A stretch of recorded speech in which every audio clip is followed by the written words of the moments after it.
Posto de combustível. Tem uma tese nova, tá? Que é para recuperação de créditos de PIS e COFINS, tá? De o quê? Não é de qualquer combustível, mas é de diesel, GLP, gás natural, são os principais, né? Então, assim, que é uma tese nova, que surgiu agora, tá? Recente, isso aí. Agora a tese é agora de junho agora, tá? Por quê? Porque teve uma mudança legislativa, porque teve uma decisão judicial a respeito desse sentido, tá? Então, um posto de combustível, por exemplo, tem outras teses que são cabíveis para ele? Tem.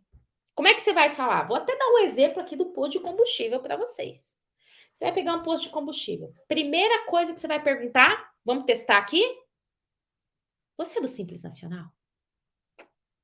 Porque se ele for do Simples Nacional, você tem uma tese para ele, tá? De PIS/COFINS monofásico, para exclusão da base de cálculo, de ICMS-ST para exclusão da base de cálculo, se ele não tiver excluído, tá? É um lado da moeda. Então, aí, esse posto de combustível vai estar ou no lucro real ou no lucro presumido.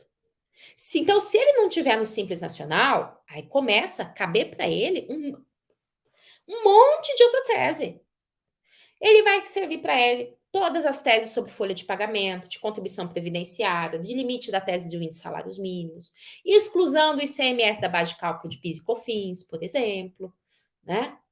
Então, um monte de teses. Mas, além disso, se ele estiver no lucro real, olha que específico, né? Então, ele não é do Simples Nacional, ele não é do lucro presumido, ele é do lucro real. Por quê? Porque se ele está no lucro real, ele tem créditos de insumos. O que são créditos de insumos? Né? São despesas que ele tem, bens que ele tem para revender, despesas outras que ele tem, né? São créditos de insumos de PIS e COFINS. Né? Só que o que acontece? E aí vem a tese nova. A lei complementar. Então, um posto de combustível, né? Compra diesel para revender diesel, a regra é: ele vai fazer crédito da despesa da aquisição com tributo incidente na venda. Só que veio a lei complementar 192 e falou: na saída de diesel, gás natural, GLP, a alíquota vai ser zero de PIS e COFINS. Então, ele não vai pagar tributo. Isso aí está na lei. Ele já não vai pagar tributo. Só que, quando a alíquota é zero na saída, normalmente a Receita Federal proíbe que ele aproveite o crédito da entrada. Ele falou: você não está pagando tributo, vai aproveitar crédito? Não, não vai aproveitar. Só que essa lei complementar falou: apesar, fica instituída a alíquota zero. Você não vai pagar na saída de diesel, de gás natural, de GLP. Só que fica mantido o direito a crédito.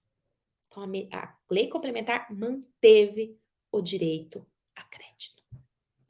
Aí, veio uma medida provisória, que foi em maio, né? Foi agora em maio, acho, março agora de 2022.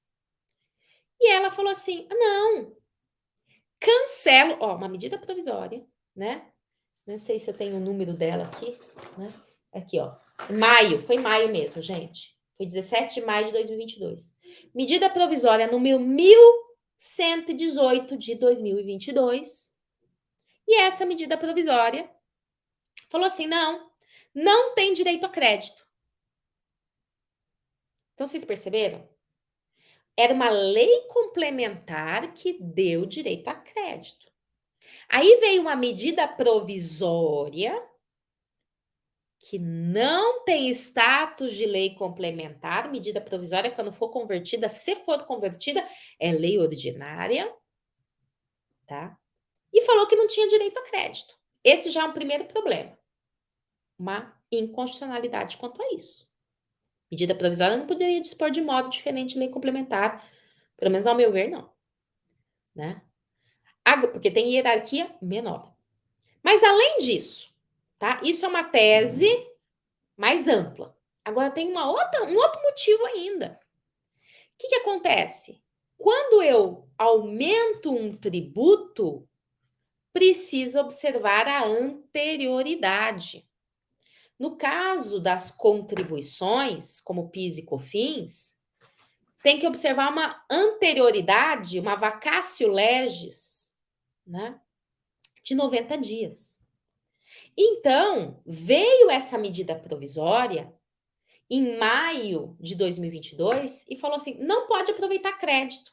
Ao dizer que não pode aproveitar crédito, ela está aumentando a carga tributária. Então, ela não poderia ser aplicável de imediato, teria que esperar 90 dias. Tá? Entraram até com uma medida cautelar, numa ADIM no STF. E o Dias Toffoli deu uma liminar. Então, nesses 90 dias, o direito do contribuinte, eu não vou dizer que é 100% certo, mas é 99% certo. Né? Então, vejam só, para um posto de combustível, você vai ter todas as teses tradicionais, mas essa que é específica porque é um caso de combustível.